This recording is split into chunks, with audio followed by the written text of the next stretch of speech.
Bonjour à tous. Nous avons vu hier comment le prophète Jonas, bien qu'ayant reçu un ordre clair de la part de Dieu d'aller à Ninive afin de porter un message de destruction à cette ville, se lève et va exactement dans la direction opposée vers l'Espagne. Alors évidemment la question est de se dire mais comment ce serviteur de Dieu peut-il désobéir de la sorte? Deux raisons peuvent apparaître. La première, c'est que Jonas sait que Dieu est un Dieu qui est bon. Et que si, après avoir entendu ce message de destruction pour Ninive, le peuple se repent, eh bien Dieu lui pardonnera. Évidemment, pour Jonas, c'est difficile à entendre. Parce que, nous l'avons vu hier, nous l'avons dit, Ninive est la capitale du royaume assyrien. Et les Assyriens, ce sont ceux qui sont ennemis d'Israël. Régulièrement, ils viennent en Israël, ils font des razzias, ils détruisent.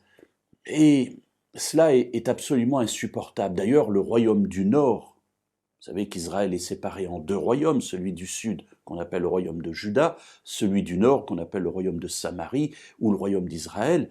Eh bien, le royaume du Nord va tomber. Il va être tombé aux mains des Assyriens, justement, qui vont envoyer en exil tout le peuple d'Israël. Alors, Jonas n'aime pas ce peuple. Il n'aime pas ses ennemis. Et il se dit, voilà, si Dieu est tellement bon, et je sais qu'il est bon, et que les Ninivites se repentent, eh bien, ça va être une catastrophe pour moi. Parce que ces gens qui auraient pu être maudits, eh bien, en fin de compte, trouveront le pardon et continueront à être des ennemis d'Israël, et en tout cas, ils ne seront pas payés au retour des méchancetés qu'ils nous ont faites.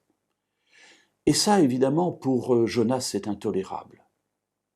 Mes amis, pour nous, c'est pareil. Parfois, nous pouvons retenir le message de l'amour de Dieu lorsque nous nous adressons à d'autres personnes, parce que nous estimons que ces personnes, j'allais dire, ne sont pas en état de recevoir ce message. Et on a peur que Dieu soit assez bon pour leur pardonner. Alors plutôt qu'ils ne soient pardonnés, on préfère se taire et garder pour nous la bonne nouvelle du salut.